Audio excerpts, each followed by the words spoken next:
No one noticed the pain at first, because pain does not always scream. Sometimes it whispers behind perfect smiles, designer clothes, and glass walls overlooking a city that never sleeps.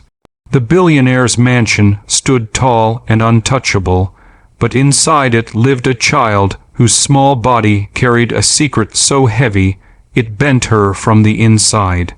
Every day she woke with a tightness in her stomach, a quiet ache that no doctor seemed able to explain, and a sadness in her eyes that money could not soften. What no one realized was that the greatest danger was not outside the mansion walls. It was hidden within her, and it was slowly stealing her childhood. If you believe in kindness, second chances, and the idea that even one caring heart can change a life, please take a moment right now to like this video, comment your thoughts, share it with someone who needs hope, and subscribe to the channel.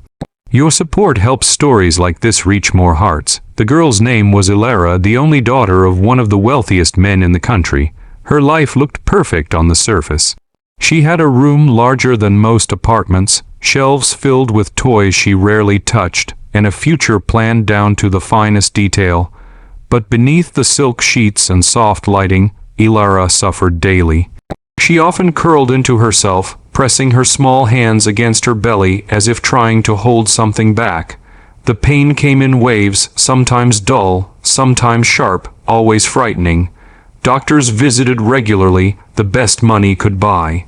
They ran tests, scans, and examinations, yet every time they shook their heads, stress, they said, sensitive digestion, growing pains, none of them saw the real cause, because none of them truly looked at the child, only at the charts. Her father was a powerful man who controlled boardrooms and markets with ease, but when it came to his daughter, he was helpless. He loved her deeply, yet his love expressed itself through solutions money could purchase.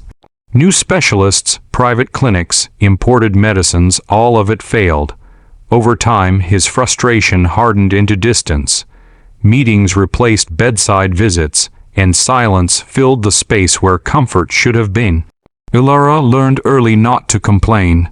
She learned that her pain was inconvenient, that tears made adults uncomfortable. So she swallowed her cries along with the ache in her belly and endured. The household staff changed often, unable to connect with a child who barely spoke and a father who barely noticed. Then one day, a new nanny arrived. Her name was Mara, a quiet woman with observant eyes and a calm presence that did not demand attention. She did not come from wealth or prestige, but from years of caring for children who carried invisible burdens. From the very first day, Mara noticed what others missed. She saw how Ilara ate slowly, how she pressed her stomach when she thought no one was watching, how her eyes flinched at sudden movements or raised voices. Mara did not rush to fix anything. She simply stayed. Days turned into weeks, and slowly, Ilara began to feel safer. Not happier, not healed, but safer. Mara sat with her during meals, walked with her in the garden, and listened without interruption when Ilara spoke in fragments and half-formed thoughts. The mansion felt less cold in those moments. Mara noticed patterns. The pain worsened after certain meals. Ilara's posture was guarded, protective. Her sleep was restless. Most of all, Mara sensed fear, not of pain itself, but of something deeper, something Ilara could not name. One afternoon, during a quiet moment in the sunlit playroom, Mara noticed a slight bulge in Ilara's abdomen that seemed unnatural for a child her age. It was not visible through clothes unless you knew where to look. Mara's heart tightened.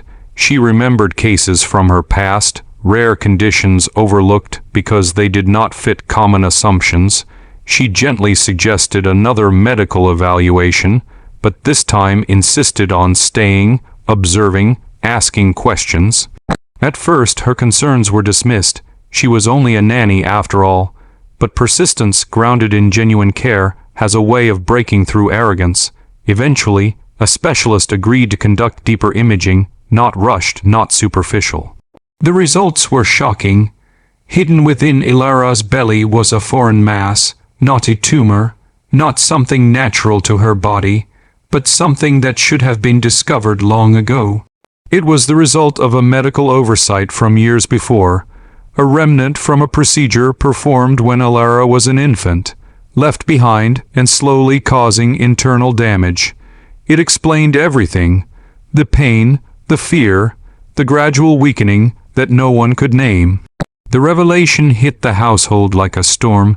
Guilt flooded the halls. How could this have been missed? How could so many experts fail one small child?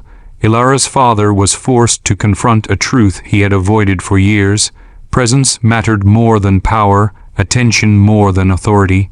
The surgery was scheduled immediately.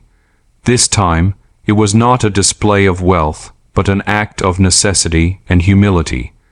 Ilara was terrified, but Mara stayed close, her steady presence a lifeline through the fear. The operation was successful. When the mysterious object was finally removed, it was as if a weight lifted not only from Ilara's body, but from her spirit. Recovery was slow, but each day brought a small miracle. Ilara ate without pain. She slept peacefully. She laughed, a sound so rare it felt like music echoing through the mansion. Her posture straightened, her eyes brightened. The child who had lived in survival mode began, for the first time, to simply live. Healing, however, did not stop at the physical. Ilara's father changed too. He cancelled meetings, sat beside her bed, learned her routines, her fears, her dreams. He listened, truly listened, and with every shared moment, he understood the cost of absence. He realized that love measured in money was hollow, and that real care required time, vulnerability, and accountability. Mara was no longer just a nanny. She became part of the family, a reminder that compassion often arrives quietly and without credentials. As weeks passed, the mansion transformed. It felt warmer, lighter. Ilara explored the garden with curiosity instead of caution.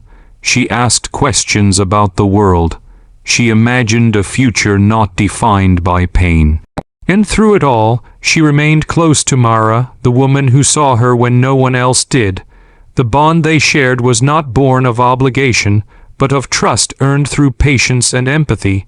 This story is not just about a billionaire's daughter or a mysterious discovery.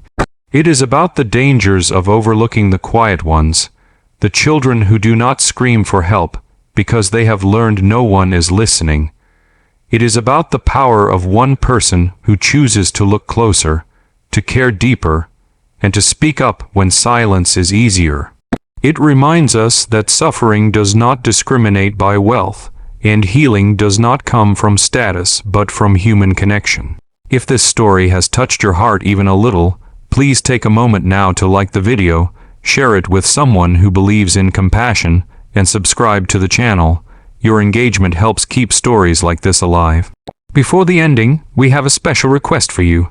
Please comment below with a single word that describes how this story made you feel. Your words matter more than you know.